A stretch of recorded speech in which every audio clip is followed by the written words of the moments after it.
A short note before we start this episode of the Skadi podcast. The sound quality in places on this recording is not quite perfect, and we do apologize for that, but we hope it doesn't diminish your enjoyment of the episode. The guest on today's episode of the Skadi podcast opened my eyes to a completely new perspective on investigations. We at Skadi have been conducting wholesale investigations for our customers for the past decade, but we only get to see part of the picture, not the whole scene. Our guest today, who is Niral Kalaria, the Chief Ethics Officer of DWS, was also formerly a head of investigations at a large international bank. And his perspective of how corporate investigations can drive organisational transformation is something that I hadn't considered, but as he explained it to me, it made an awful lot of sense. So I hope you enjoy this episode of the Skadi podcast and seeing investigations in a new light. Niral, welcome back to the Skadi podcast. And I think this is going to be possibly strange for the listeners because it's possible that this podcast goes out before the one that we recorded before, and that's the nature of podcasting, and we have that license to do this kind of stuff. But this really came about because when you left us last time, and we were then talking a bit more in the kind of post-recording session, and you started to open up on some of your thoughts about transformations, and I just thought, what a fantastic topic for a podcast in its own right. And I'm really pleased you've agreed to come back and talk with us. You're the only person, well, actually, not the only person. We've had other people who've survived the Skadi podcast twice, Okay. Assuming you get through this episode. Sure. So thank you for coming back. It's great to see you. Well, thank you for having me back, and I'm glad I'm in esteemed company. At least one other person that survived 2 podcasts. So, yeah, delighted to be here. Happy to exchange thoughts as before. Looking forward to it. Well, let's get right into it, Niral. Tell us about, I think the first thing for everyone, and actually me included, is what is a transformation? Because obviously finance is an industry that has transformations on many levels, many different scales, over time, immediacy, etc. What is it? What's the best way to explain to everyone what a transformation is, in your view? Sure, and I'm happy to just maybe give some context as to why I'm the one exchanging these insights with you, Nick. I mean, over the last few roles that I've had within the financial service industry, currently I'm the Chief Ethics Officer of DWS Group, where we are trying to focus on what we call aspirational change, making a better corporate culture, enhancing our decision-making frameworks. Prior to that, I led the highest impact investigations unit that sat within group audit at Deutsche Bank, where we obviously dealt with a lot of big investigations that sort of span the franchise globally across product lines, across issues. And then, coming originally from New York, but moving to London in 2013, I came across on the buy side, principally on the asset management side, as well as the wealth management side, to do a digital transformation. And so the reason I start with that is because I think if I take that 10-year period, really, they're all different aspects of transformation. And so you ask sort of, what does that mean? To me, transformation is a designed set of actions to presumably make your organization stronger, more profitable, less costly, whatever aspects that are going to drive the transformation. They are a designed set of actions to help better organization. And, obviously we'll talk about it, but to me, it's become such a big buzzword in the industry, transformation. There's many types of transformation, right? I mean, obviously you have regulatory changes, you have industries in change, firm specific as well. We talk about digital transformation, but there's also, I think people know very well that we're in the midst of, and maybe in different ways across different regions, but we're in a green transformation, right? You definitely have governments, particularly if you look at the Scandinavian countries, where there's a big emphasis on, rethinking and reworking how a company is going to do business to comport with, sustainability and climate change goals. And then you also have crisis transformation. Obviously a lot of tough stuff going on in the world at the moment, but if we just go back a year and a half, I think it was roughly a year and a half maybe, that, we had Russia invade Ukraine. Now, putting aside the geopolitical issues themselves, obviously you had a lot of firms that had differing footprints in Russia. And then I think understandably to show solidarity with the international community, there was going to have to be a very expedited view on what, if any, work are we going to do in Russia? People had teams in Russia. So you actually had a crisis transformation. So, to me, the idea that change is constant, that's the one constant, right? I know it's a bit cliche, but it is true. And I think, and we'll talk about this, I suspect, Nick, but, I think the idea here is companies usually have more than one transformation happening. They need to figure out how to do all of their transformative work in a harmonious way, but also tuned to the various transformations that exist. So, I feel that I've gotten a very good opportunity to help drive change across the dimensions I just delineated. And I think, happy to talk about that because I think even investigations, and maybe just to give you a thought that I think will drive the tail end of our discussion, it's a transformation, which I think some people will contest. But I like to talk about why I think it's also just another face of change, another face of transformation. Well, that's a really interesting intro. And I'm going to dive straight in there on something because I think already you're expanding my understanding. So transformation versus change. Is there an element of choice in a transformation, or is that not really the case? What's your view on that? Yeah, that's an excellent question. And I think from my perspective, I think there's various components to transformation. I think probably for our purposes, we can use transformation and change synonymously. Yeah. Some people will say transformation is definitely a more deliberate set of actions. Change could be something more tactical. But I think for our purposes, if we use them, interchangeably, I think that will work. I think some of the clear dividing lines of the types of transformation are, is it an internal transformation or an external? And what's an internal transformation? Well, an internal transformation is something that, the company decides they want to go into a new business line. They want to, change some of their technology platforms.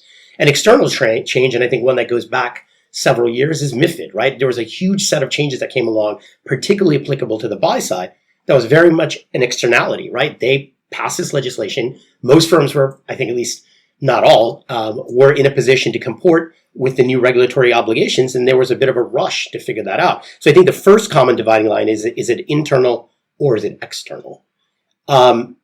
Another dividing line to me, which I think is useful to talk about, is it a negotiated or let's say a planned transformation? Or alternatively, is it an ad hoc or one might even say a sudden transformation? And again, I think people understand what we mean, but just to peel that back a little bit, to me, a planned transformation is something that usually, let's use a technology example. You're going to have a business case. You're going to think about where your weaknesses are and how you're going to mitigate those weaknesses by undertaking a new platform, a new technology toolkit, and you'll try to go through the SWOT analysis and you do all those things. A sudden transformation, we've already talked about it, is again, what is your exposure in any given country? But we use the example of Russia. So that, I think, is another thing. Have you thought about it, and are you going forward with sort of a level of deliberation, or are you kind of thrust into it? So a great one, thinking about thrust that we've all lived through, I can't think of a better example than COVID. And it's had far-reaching implications, hasn't it? Which, a month before going into COVID, we never would have envisaged a completely new way of everybody working. Yes. But that's happened. And so that's a kind of a reactive change, but it's kind of extended into a much more considered transformation, I guess. So I guess no transformation is the same, right? They're all different.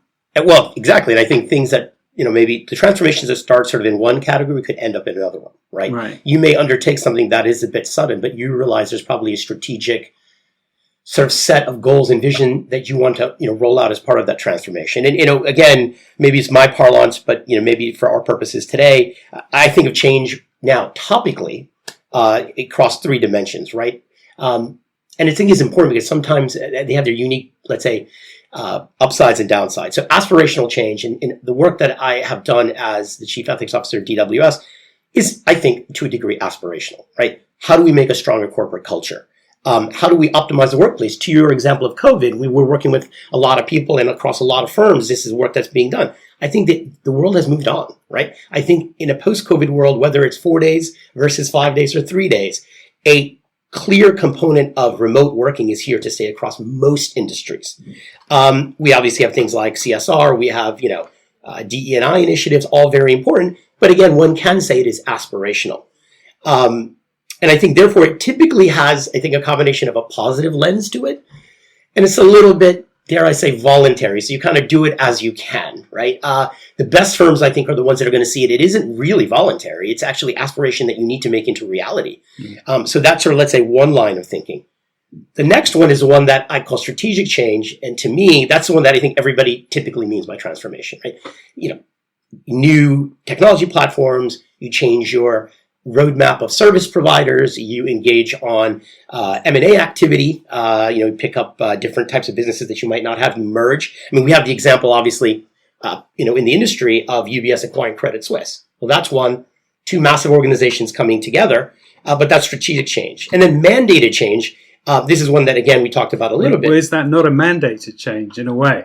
Fair enough. Okay. True. I guess, and to your point, they overlap. But they overlap, right? There's a lot of overlap in this area, and that's what makes it so fascinating, I think. But carry on. I mean, no. Well, I think you've hit the nail on the head. I mean, that's exactly right. That's something that one can say interchangeably is a strategic change, but I think we'd all agree was a bit mandated, right? I think the different people have a slightly different view on that verbiage, perhaps. But and then mandated change we talked about, right? Regulatory scrutiny. Sometimes media activity, right? I think all the big firms know they're sometimes at the whim of journalists for good reason, sometimes bad reason.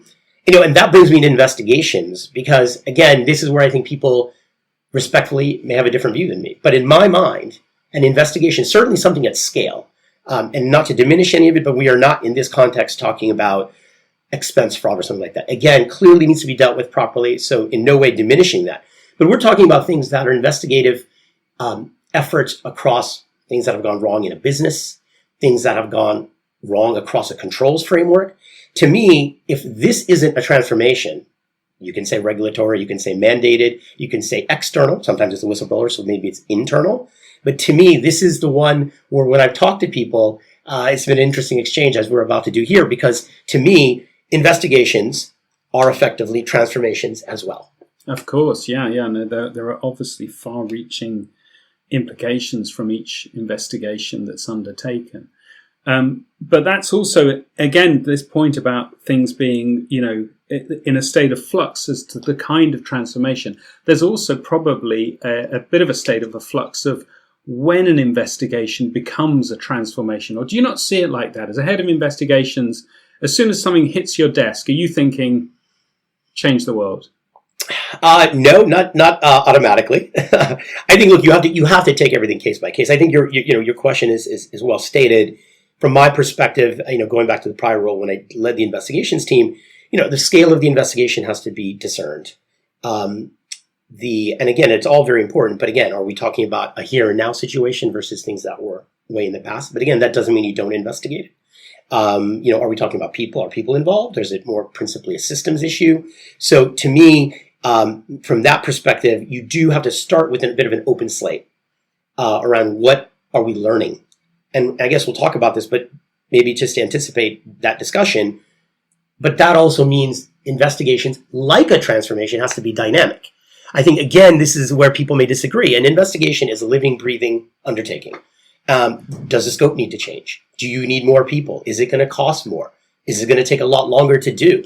All of which may be the right or wrong answer. But the idea of an investigation being something that's, dare I say, a bit preordained or cookie cutter, and you do your work and you generate a report, that is the one thing I never saw an investigation as. The scope of impact will reveal itself as you do your work properly. But the idea that at the end of the day, it may well have seismic reverberations is something that we have to keep in mind. Yeah, right. Absolutely. So if we think about the kind of the sources that investigations can come from, and obviously Speak Up is a massive change that's going on, for good, I think, in the industry. Is there in your view and your experience, do some of those different sources where they come, whether it's, regulators putting pressure on externally, whether it's some event, a large loss or something that's happened inside the firm, or whether it's an insider giving information, are any of those more likely, do you think, to elicit the kind of transformation that you're talking about, or not really the case? From my perspective, I think any of those could elicit, and often should elicit, a transformative mindset. Because again, what is the ask of a given investigation? Are you finding that this is reasonably contained? Are you finding that this extends to other business lines, the issue at hand, whatever it may be? So from that perspective, I think it's important to sort of keep an open mind around that. And this is, maybe to touch upon something, and obviously probably we'll spend more time talking about investigations, but, to your point around the source of an investigation, Speak Up is rightfully so very big across particularly the financial services industry, and I suspect many other industries as well. And again, a big supporter of that. I think, if nothing else, that is often necessary, simply that you get health checks in place. And this is another area where I think you talk about what the source of an investigation. People, whether they admit or not, I think are usually going to sigh a little bit and say, oh, we got to do this investigation now. It's going to cost so much money. And was it really going to get us? And again, maybe at the risk of deliberately being controversial, I would say, does every transformation succeed? Put aside investigations for a second. When you undertake a transformation, you may find that you change it along the way. Sometimes you have to stop it for whatever good or bad reason there is. Sometimes what you end up with is not what you started.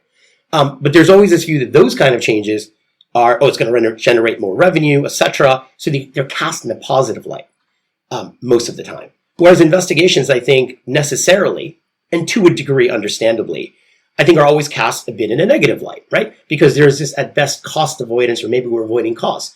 But from my end, again, investigations most always, maybe not in every single instance, I think are going to be beneficial, and that's for two reasons. You, of course, are going to potentially avoid costs. You will potentially avoid a recurrence of issues, but you're going to do health checks, right? You're going to see somebody complain. And in a good organization, right, every time somebody raises an issue, doesn't mean there should be something there. Then the Speak Up is not working. A Speak Up, in my mind, means people don't just keep raising issues. That's not what we mean. What we mean is that if people raise 10 issues in a given period of time, 3 will be effectively nothing to see here, 3 will be something to see here, and maybe 3 will be a lot to see here.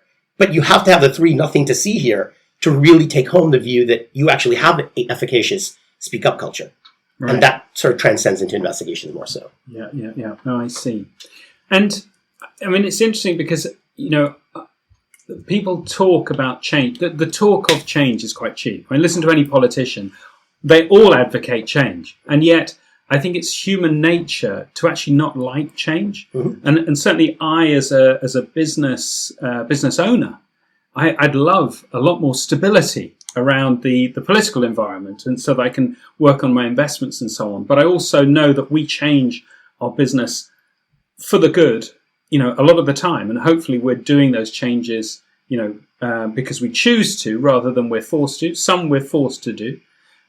So where do you think that element sort of feeds in, that kind of human element, from the people that are not necessarily running the investigations, but if you like, the sponsors of investigations, the stakeholders? How does that dynamic really work? Yeah, no, that's an excellent question. And understandably, across all dimensions of transformation, I think there's going to be reluctance. People, like you said, more often than not, don't want too much change. They like their systems and their ways of working. And an investigation, perhaps even more so, one might say, can be disruptive in that regard. And so I think the start of tackling that problem is getting people to understand that there is a return on investigation, right? Which are the ROIs of the world that people talk about. Again, let's coin a term for today. I think there's an ROI, a return on investigation. People need to understand why you're doing it, what you're going to be doing. It is ultimately for the benefit of most all parties involved, unless I suppose you're a wrongdoer. And I think, getting people to understand that just like other transformations, there's unfamiliarity, there's going to be, some trepidation for the organization. It's going to take some time. It can't just be done in a weekend. I think getting people to take the same sort of views on the commonalities of investigations, that we're doing it for a good reason. We're going to try to be reasonably transparent. We're going to change as we go along, but ultimately we're all going to be better for it. I think that's important, and dare I say, that's the hardest part sometimes, because I think it's just, human nature to sort of, again, sigh when you think of things like corporate investigations. But I think as an investigation, having been an investigation head, that's a really fascinating dynamic, because I totally get that you are, your aspirations are good. You want to change the organization for good, but also coming into any investigation, I know from my own experience, you have limited information on where this is going. You don't know. And that's why I love that business. It's so fascinating, pulling on that string and finding out, where we do end up at the end of the process. So that must also be quite hard in a way. Or how do you manage that dynamic of, you don't know where you're going with this, but obviously you're hoping everyone's, backing you and agreeing with it. And where's the point when you start to see the change in your mind's eye? And I know this is a bit of a generalization, but is there a point in the process when you're talking to those stakeholders above where you're thinking, right, I need to start preparing the way, if you like, because I feel there's a change coming out of this, out of the work we're doing. Right. Is that the kind of thing? Yeah, let me take a crack at giving my thoughts on that. I think there's a couple of requirements, a couple of key ingredients, shall we say, right? First is that you start, sort of in, let's say in a philosophical sense, with a blank sheet of paper. There should be no, sort of preordained views or prejudices that you bring into it. And people need to understand that that's how you'll operate. So that's sort of one aspect. The second aspect is around having a repeatable process. And we can talk about this down the road during the podcast. I think that's also important. You have to understand how you're going to do it and what processes will be employed and how you'll have built-in balance and checks to make sure that even the investigators are doing the right thing, because that should be welcomed by any good investigator. Nobody's beyond reproach. And then I think there has to be an understanding, whether it's conflicts of interest or things of that nature, it's a story that's told in chapters. And sometimes you just have to wait for the next chapter to be published and then read it. You may not always get the preview, right? So I think those are the 4 or 5 elements, right? Which I suspect you could apply to any transformation. But I think the idea of having sort of an objective start and finish, reassuring people that there will be a demonstrable, process that can be checked, pressure checked, and you'll be able to use it in the same way across investigations, and that you will reveal it without too much delay. But again, in a structured way, I think those are the key ingredients to getting people on board. Does that mean that you will succeed every time? No, but I think if you use those as the minimum elements, I think you have a pretty good shot. Right.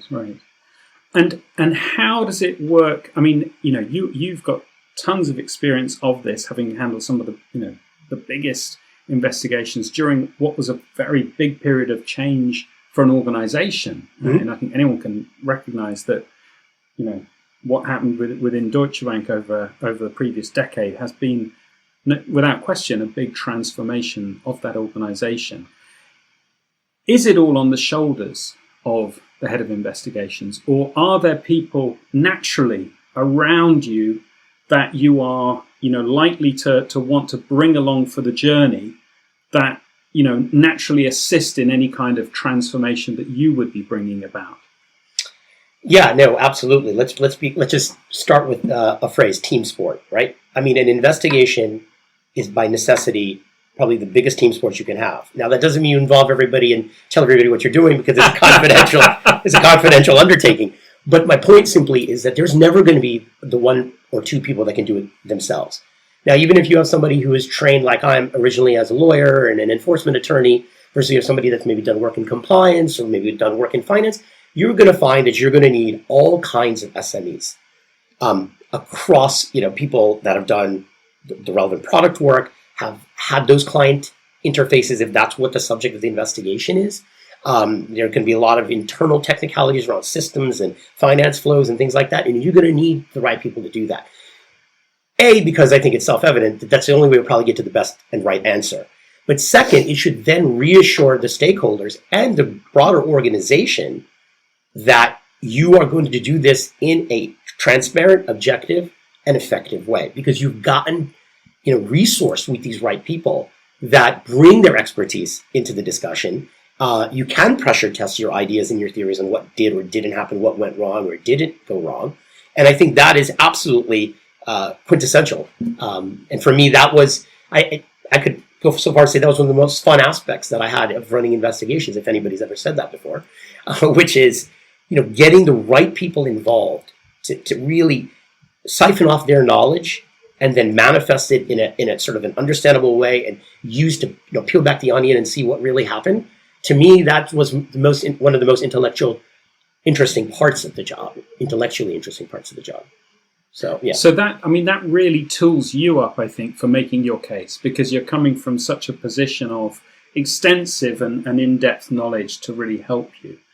But aside of the actual, the team and the team that you're overseeing, Mm-hmm. I'm also wondering about the people around the organization that you maybe, go to socialize, to help, bring along on the journey, or maybe it's not even you're bringing them. They're just naturally going to gravitate to the kind of change that you're advocating. Are there those kind of people around?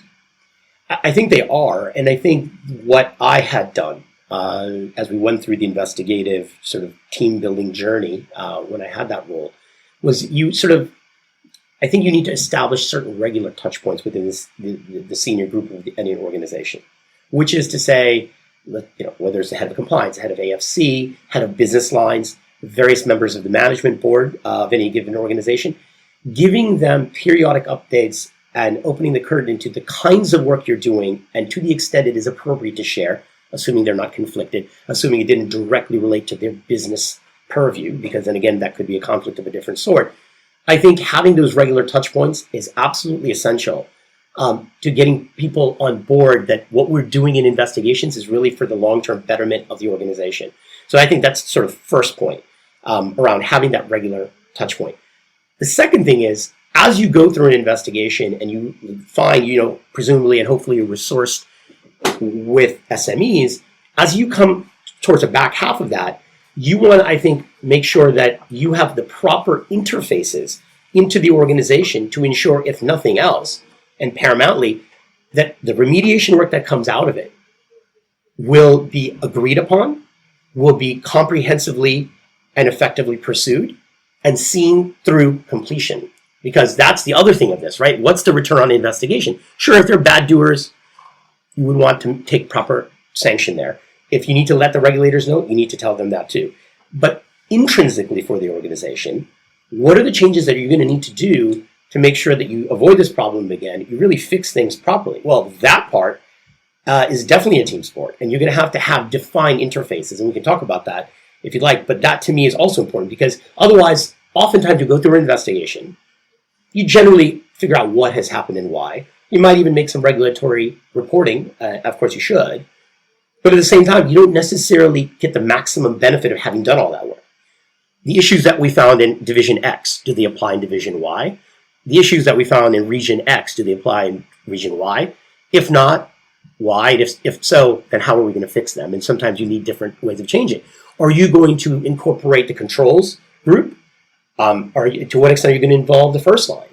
Importantly, how is audit going to have a role? What role are they going to do to help assess the need for remediation and help see it through completion? So that's another aspect of, let's call it the team sport nature of investigations. So you touched on a really interesting thing, I think, is that it seems to me that there's a bit of a journey and a bit of an investment as well in getting people to understand where this is going. And I think we both know that finance is an industry of turnover in terms of people. People get taken to other roles, other jobs. How does that affect the process, or is that not really a challenge? You don't find that you've kind of been investing time, bringing a certain group of people along, and then they've gone to JP Morgan, or they've gone to start a hedge fund, or they've gone to become a politician. Think about what Goldman was putting all kinds of people into the US government. Small world for certain people, but agreed. Look, in my experience, that at times was within a given investigation, potentially a challenge, that there was a loss of institutional knowledge. But again, right, and apologies if I'm belaboring the point here, but I think it's important to underscore, that's why when you do the entire investigative effort as a team sport from start to finish, and you document things properly, you actually have remediation plans that can later be looked at, I think you then limit the loss arising from somebody being sort of a key stakeholder. You will have then ingrained some level of institutional knowledge arising from an investigation, and therefore, I think help address that point. So I didn't come across it as sort of an existential problem. I thought it was a tactical problem. But the more we, I think, rolled out a living, breathing investigative model, I think down the road, presumably, would mitigate that. So I do have a question about how on earth does someone step off that investigation merry-go-round at a large institution? Because there can't be, or maybe there is, a natural point at which, all the investigations are done, I can stop now. Right. How does that work? How did you escape? Yeah, that's one phraseology. Look, there's a couple of things. I mean, obviously, we're keeping it light here for the time being, but I do think, it is a stressful role, right? At a big financial services firm undergoing a lot of seismic change, running the investigations group is stressful. I loved it. It was massively intellectually challenging. I got to know so much of the engine room of a gigantic financial services enterprise. But at the same time, I felt that over 5 years, and my team I helped create the team, and we ended up, running through about 65 investigations, of which 50 we completed. Again, different sizes, some quite big, some mediums, some small. All I think in the end useful and important. So I think part of it is I've done it for 5 years. My wife would tell you that I have a sort of a mental cycle of 3 to 5 years for most things. And then she was just counting down until I would say, I want to do something else. So that's a second reason. The third reason, I think, is just saying, okay, how can I leverage what I've learned? I spent probably half of my time on the buy side, or a little more than half of my career on the buy side. So, going over to DWS, the asset management franchise, and working in sort of what I call more aspirational change, it was really to say, hey, how can we make a stronger culture? How can we make better decision-making frameworks to, in some ways, take the learning and limit the number of investigations? And the last thing I'll say is, so that's kind of, let's say, the way I left what otherwise was, I thought, just such an inspiring, challenging, and rewarding job across various dimensions. From my perspective, somebody else can take that role and hopefully continue to do good work. If you created it the right way, if you have a repeatable process, if you have an understood ways of working in investigations, then your pride of authorship should be limited, right? I think presumably the next capable person that comes along, or next group of people that comes along, presumably will provide with the provision that there's continuing top of the house sponsorship.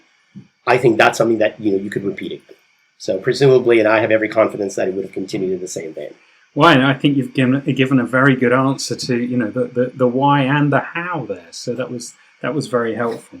So I think just looking at transformations in the broader context, Niral, and you've outlined that investigations are really probably some of the most challenging transformations.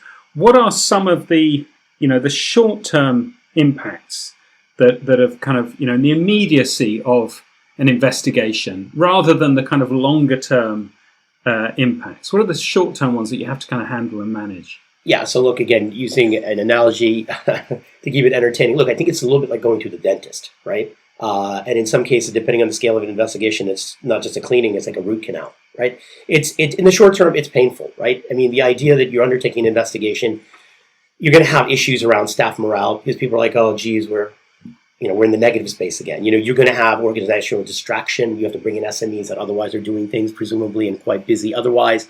You're going to have external impacts, right? I mean, there's going to be sometimes, presumably not all the time, there's going to be media activity, right? Something gets leaked, which I think a lot of firms have to separately deal with. The public perceptions that arise from this media coverage of certainly big investigations. And then look, there's regulatory action, ultimately regulatory fines, and one can even say share price for publicly traded companies, right? So I think there are short-term impacts, both internal and external, that are, if we're all honest, going to be more negative than they're going to be positive. I mean, nobody's going to cheer on an organization because they have to take on a big investigation. That's just a reality. But for those that are not myopic, or just myopic, and look at the long term, right, and are a bit more far-sighted, then the upside is far greater than the downsides, right? The long term around having better controls, being better at detecting risk, importantly, avoiding recurrence of issues, because there's nothing worse than that, as far as I'm concerned. And really, hopefully, if you go about it the right way, around tone at the top, letting people know that the work that the investigations group is doing is not fake news, it's real news, it's important, making sure that the attitudes around whether it's a current event or a past event, look, it's all very important. Getting people to understand that consequence management is a necessary function within an organization. You're going to have to take varying levels of sanction if there is bad actors or not good actors, you could even say, making sure that those consequence management frameworks are egalitarian, transparent, commensurate. I think those are the kind of things in the long term, if people really understand that mantra, and it is lived and, they breathe and live this at the top of the house. I think that is the hardest part, but the most useful part to have that long-term benefit, which you have to play the long game in an investigative transformation. The short-term benefits are occasionally there, and they are sometimes there, let's be clear. But far more is going to be long-term benefits, and you're going to have to do it and believe in your organization and the people undertaking the investigation to get you to those long-term benefits. I mean, looking at the whole kind of, the framework of how institutions have been punished over the last decade or 15 years. And obviously we've seen the size of fines, balloon to actually, they're absolutely meaningful. When Damien and I started in our career, and I'm sure you did, I recall the size of fines were it was ridiculous. Yeah. It was $1 million, it was 100,000, it's whatever it was. It was nuisance value. These are big numbers now, but there is I do read in the final notices that such and such came forward and they settled early and they, cooperated, their fine was reduced, etc. What things can, the regulators do, in your view? Is there anything more they could be doing than they are that might support investigations and the perception of investigations through organizations? Yeah, well, look, I think there is some stuff that has started to happen in this space, right? I think there is definitely a view across regulators feeding into large-scale organizations that being proactive, getting ahead of the curve, being forthright quickly as possible is going to garner you some benefit, right? And I think that's one thing that needs to, continue. I think people and organizations need to understand that in the end, the truth should come out and usually does. So to get ahead of it and work with regulators in a collaborative sense, if that's the right word, some people may disagree with it, I think is one of the things that's happening that needs to continue to happen. So that's point one. Point two, again, you could have hours of discussion on whistleblowing, right? But to me, at the end of the day, there are going to be instances where whistleblowing is pernicious, somebody's doing it for some other reason. But I think the bigger problem still is there needs to be more speak up, not less. So I think respectfully, if somebody has a different view, they can have it. I will tell you, specious whistleblowing is not beneficial to anybody, and nor would I ever condone or advocate for it. But proper whistleblowing is when people across the first, second, and third line have risk ownership and accountability and say, hey, I don't know if this is a problem, but it might be, and they raise their hand. That's something that I think the regulators have continued to spearhead, which I think has been important, because let's face it, it might not have played the way it did otherwise. Now, of course, in some countries we have bounties that are paid, and we can also discuss how good or bad that is. I personally think on balance they tend to be good, because once again, I think having the proper speak up culture, which I think across industries and certainly in financial services, we're headed there. I don't think we're quite there yet, just because of imbalances of power, and there's again 1,000 things we can talk about. So that's the second thing, right? I think the idea of advocating for whistleblowing and saying whether it ultimately proves to be something or not, that's something you should take seriously, is what the regulators are doing. And I think the financial services firms are evolving as a result. So those are the two things that come to my mind, in that regard. I mean, the whistleblowing, we were reading only this morning, I guess this will help people kind of put a context around the date of when this is recorded, but we were reading this morning about the HS2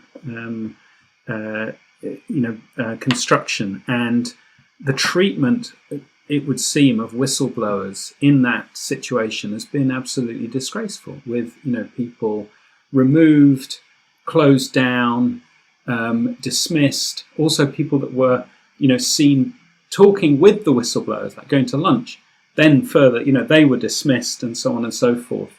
There's still, I'm not saying HS2, that's not the finance industry, but my perception is still there is a bit of a way to go on how whistleblowing is seen, how it's perceived in the industry. What can be done to support that, do you think?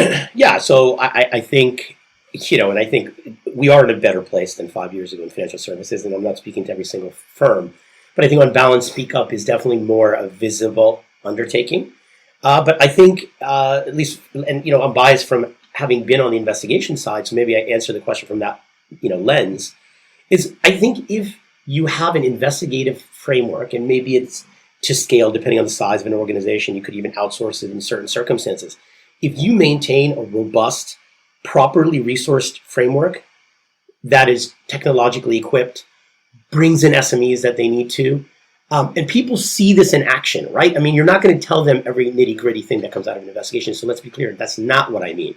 But if there is confidence and faith that the organization undertakes these things seriously, does it in the right way, has an appropriate investigative framework with repeatable processes that you get outcomes that are tangible and really prove to the benefit of the organization, and this is interconnected across the business lines and product lines, I think that is the one thing not only should a firm do, but I think you have to do, because otherwise you're going to just perennially run into issues. So again, that's a little biased from my side in answering your question that way, but I do think that's one thing that can happen. And if you do that, then I think some of the corollary issues that you touched upon on whistleblowing and proper treatment, I think they get mitigated too, because I think people know who to go to, where to go, when to go, how it will play out when they do go, and what the rules of engagement are, so people, even if it's not deliberate, inadvertently don't interact in an inappropriate with whistleblowers.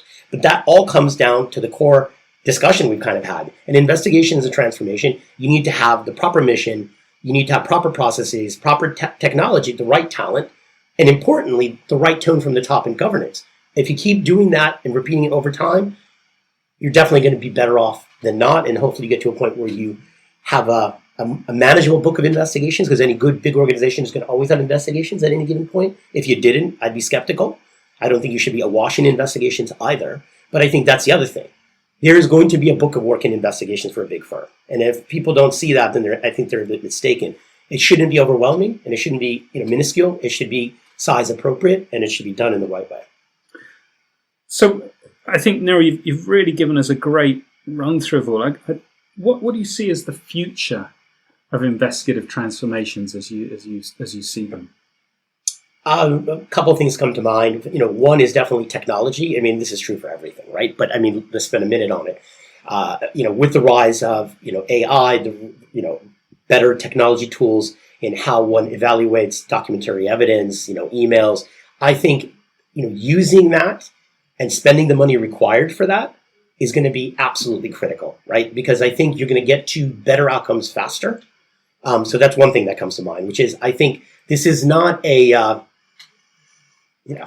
trying to be funny here. It's not the unit you put in the basement with low lighting, right? I mean, this is something that you don't have to put them on the top floor either, but you need to make sure that they're, interconnected to the organization. They have the right technology. I think that's going to be one essential part of it, in my mind, is using technology.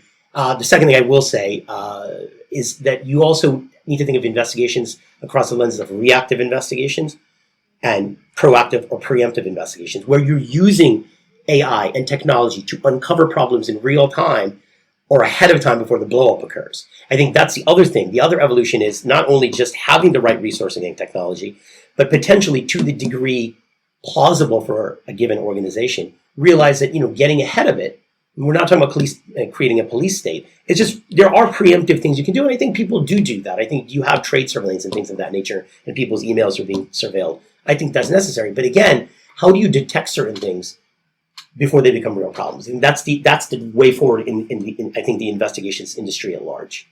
Well, I think that's a very, very exciting and interesting outlook.